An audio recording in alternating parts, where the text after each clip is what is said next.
Hello நண்பர்களே, வணக்கம். நான் உங்கள் பிரியா. நம்ம இன்றைக்கி பார்க்க போகிற பதிவு என்ன அப்படின்னு பார்த்தீங்கன்னா, முருகப்பெருமான் நம்ம வீட்டுக்கு வராங்க அப்படின்னா, நம்ம வீட்டில் இந்த என்னென்ன மாதிரியான சத்தங்கள் கேட்குங்கிறத பற்றி தான் நம்ம இந்த பதிவில் பார்க்கலான்னு இருக்கோம். அதுக்கு முன்னாடி நீங்கள் இந்த பதிவு பார்க்கக்கூடிய முருக பக்தர்களாக இருந்தீங்க அப்படின்னா, ஓம் சரவணபவா போற்றிங்கிறத நம்மளோட கமெண்ட் பாக்ஸில் கமெண்டாக போஸ்ட் பண்ணுங்கள். நம்மளோட சேனலையும் சப்ஸ்கிரைப் பண்ணி வச்சுக்கோங்க.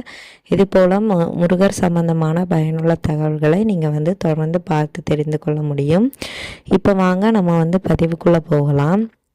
நீங்கள் முருகப்பெருமானோட அதிசிறந்த பக்தராக இருக்கிறீங்க, தீவிர பக்தராக இருக்கிறீங்க அப்படின்னா உங்களால் கண்டிப்பாக இந்த ஒலி சத்தங்கள் எல்லாம் உணர்ந்திருக்க முடியும். அது என்னென்ன மாதிரியான சத்தங்கள்னு சொல்லிட்டு நம்ம தெளிவாக பார்க்கலாம். நீங்கள் தினமும் முருகப்பெருமானுக்கு பூஜைகள் பண்ணுவீங்க. ஒரு சில பேர் பிரம்ம முகூர்த்த பூஜைகள்லாம் தொடர்ந்து பண்ணிகிட்டே இருப்பாங்க. ஒரு சில பேர் செவ்வாய்க்கிழமை, வெள்ளிக்கிழமை இல்லை முருகனுக்கு உகந்த நாட்களில் பூஜைகள் பண்ணுவாங்க. ஸோ அந்த மாதிரி இருக்கிறவங்களுக்கு கூட இந்த சத்தங்கள் தாராளமாக கேட்கும். முதலாவதாக என்ன சத்தம் கேட்கும் அப்படின்னு பார்த்தீங்கன்னா, பல்லிகள் சத்தம் போடும். நம்ம முருகப்பெருமான் கிட்ட ஏதாச்சும் மனம் உருகி பிரார்த்தனை பண்ணிட்டு இருக்கிறோம், இல்லை முருகப்பெருமானுக்கு அவரோட பாடல்கள் பாடிட்டு இருக்கிறோம் அப்படின்னா, நம்மளோட வேண்டுதல்களை கேட்டுட்டு இருக்கும்போதோ கேட்டு முடிச்சதுக்கு அப்புறமாவோ உங்களுக்கு பல்லிகள் சத்தம் போடுற அந்த சத்தம் கேட்டுது அப்படின்னா கண்டிப்பாக முருகப்பெருமான் நம்மளோட வீட்டில் இருக்கிறார்ங்கிறத உணர்த்துவதற்காக இந்த சத்தம் நம்மளுக்கு கேட்கும். அதுக்கப்புறமா இரண்டாவதாக என்ன சத்தம் கேட்கும் அப்படின்னா, காக்கைகள் கரையக்கூடிய சத்தம். பகல் நேரத்தில் காக்கா சத்தம் போடுறது நார்மலான ஒரு விஷயந்தான். ஏன்னா பகல் நேரத்தில் காக்காவோட நடமாட்டம் அதிகமாக இருக்கும். அதனால கூட நம்மளுக்கு காகங்களோட சத்தம் அதிகமாக கேட்கும். இது இரவு நேரத்தில் நீங்கள் சாமி கும்பிடும்போது எதேர்ச்சையாக காகம் கரையிற சத்தம் கேட்குது அப்படின்னா முருகப்பெருமான் கண்டிப்பாக உங்களோட வீட்டில் இருக்கிறாங்கங்கிறத உணர்த்துறதுக்கான அறிகுறி தான் இந்த காகத்தோட சத்தம். நிறைய பேர் இதை அபசகுணம் அப்படின்னு சொல்லுவாங்க. ஆனால் கிடையாது. கண்டிப்பாக நம்மளோட வேண்டுதல்கள் நிறைவேற போகுது அப்படின்னா இந்த காகம் கரையக்கூடிய சவுண்டு நம்மளுக்கு கேட்குமா. அதே மாதிரி இதை நம்ம அபசகுணமாக எடுக்க முடியாது. இது ஒரு நம்மளுக்கு முருகர் உணர்த்தக்கூடிய ஒரு அறிகுறி அப்படின்னே நம்ம சொல்லலாம்.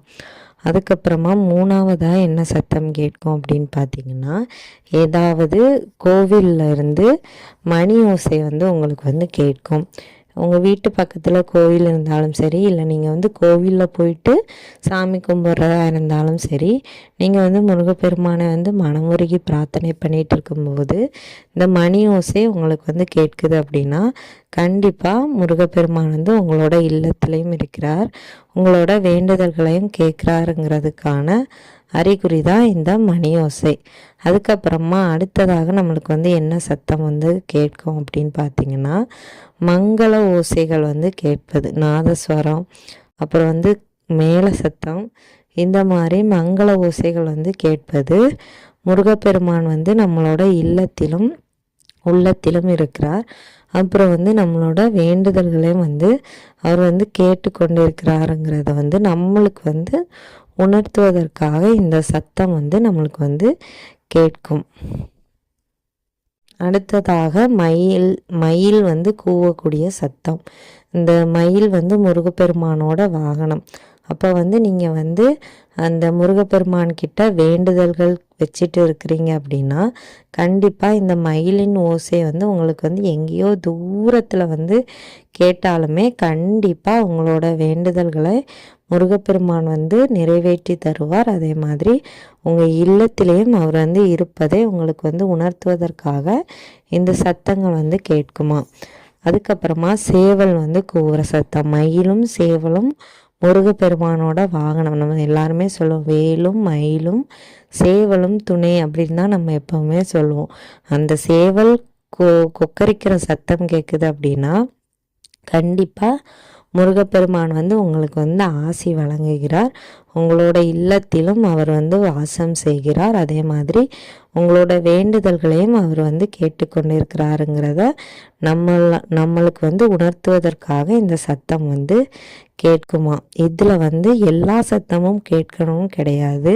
நம்மளுக்கு வந்து ஏதாச்சும் ஒரு சத்தம் வந்து கேட்டாலுமே முருகப்பெருமான் வந்து நம் இல்லத்தில் இருப்பதற்காகவும் நம்மளோட வேண்டுதல்களை நிறைவேற்ற போகிறாருங்கிறதுக்கான அறிகுறிகளாக தான் இது வந்து சொல்லப்படுது.